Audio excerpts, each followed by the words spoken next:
Google को search box में Europass CV type गरेर इन्टर गर्नुस्। क्रिएट योर यूरोपास सीवी लेखेको लिंकलाई राइट क्लिक गरेर open link in new tab गर्नुस्। थोरै स्क्रल गरेर यूरोपास सीवी भन्ने वर्ड देख्नुहुन्छ, यसमा क्लिक गर्दै पनि हुन्छ।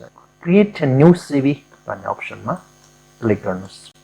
Use the standard CV builder भन्ने अप्सन यहाँ देखाइरहेको छ, यसमा क्लिक गरिदिनुस्। यसमा जे कुराहरु मागिरहेको छ त्यो सबमिट गर्दै जानुस्। यसमा यो रेड स्टार देखाइरहेको छ, यो रेड स्टार भएको कम्पलसरी हुन्छ भने यस्तो स्टार नभएकोहरु त्यो डेटा नराख्दा पनि केही फरक पर्दैन। अबाउट मी सेक्सनमा रिता थापाको बारेमा केही डिस्क्रिप्सन राख्नु पर्ने भयो। तपाईलाई अब यो कुराहरुमा कन्फ्युज भयो भने chatgpt.com मा यसमा मैले टाइप गरे म अहिले नेपालको एउटा स्ट्यान्डर्ड होटल मालामा वेट्रेसको रूपमा 5 वर्षदेखि जब गर्दै छु र अहिले फेरि नयाँ ठाउँमा जब गर्न लाग्दै छु। कमान्ड प्रम्प्ट दिनुस् र एन्टर गर्दिनुस्। यसलाई कपी पेस्ट गर्ने, कपी र यसमा ल्याएर पेस्ट गर्ने। यसमा थपघट गर्न चाहनुहुन्छ भने गर्न पनि सक्नुहुन्छ। र यसमा एउटा फोटो मैले अघि राख्न बिर्सेछु, यसमा पिक्चर राख्ने हो भने फेरि यो एडिटमा क्लिक गर्नुस् र सेलेक्ट फाइलमा क्लिक गर्नुस्।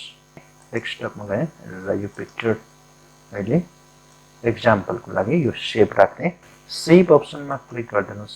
अब यसलाई सेभमा क्लिक गरिदिनुस्। आफ्नो सीवीमा के कुराहरु जोड्ने, यसको डाउनमा क्लिक गरेर यो विविध कुराहरु जोड्न सक्नुहुन्छ। एक्जाम्पलको लागि मैले अहिलेलाई यसमा आएर यो ल्याङ्ग्वेज स्किल राख्ने एउटा एड गर्ने र यसमा मदर टङ मेरो नेपाली हो। अदर ल्याङ्ग्वेजमा इंग्लिश एड गर्ने र इंग्लिशको तपाईको स्ट्यान्डर्ड कस्तो छ भन्दा चाहिँ लिसनिङ थुप्रै लेभलहरु छ। तपाईले जस्तो मैले यसलाई B2 राख्ने र यसको रिडिङ पनि मैले B2 राख्ने, स्पिकिङ पनि मैले B2 चुज गर्दै र स्पोकन B2। यसलाई पनि यसरी सीटमा क्लिक गरिदिनुस्।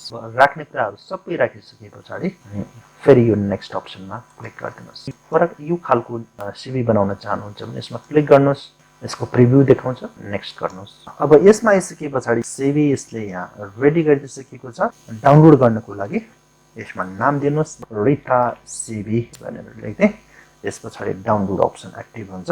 त्यसपछि यो डाउनलोडलाई क्लिक गरिदिनुस्। पीडीएफ मा यो सीवी रेडी भइसकेको छ। अब यसलाई यो फिनिश बटनमा क्लिक गरिदिनुस्। प्रोसेस कम्प्लिट भइसकेको छ। ओपन गरेर देखाएँ मेरो यूरोपास सीवी रेडी भएको छ।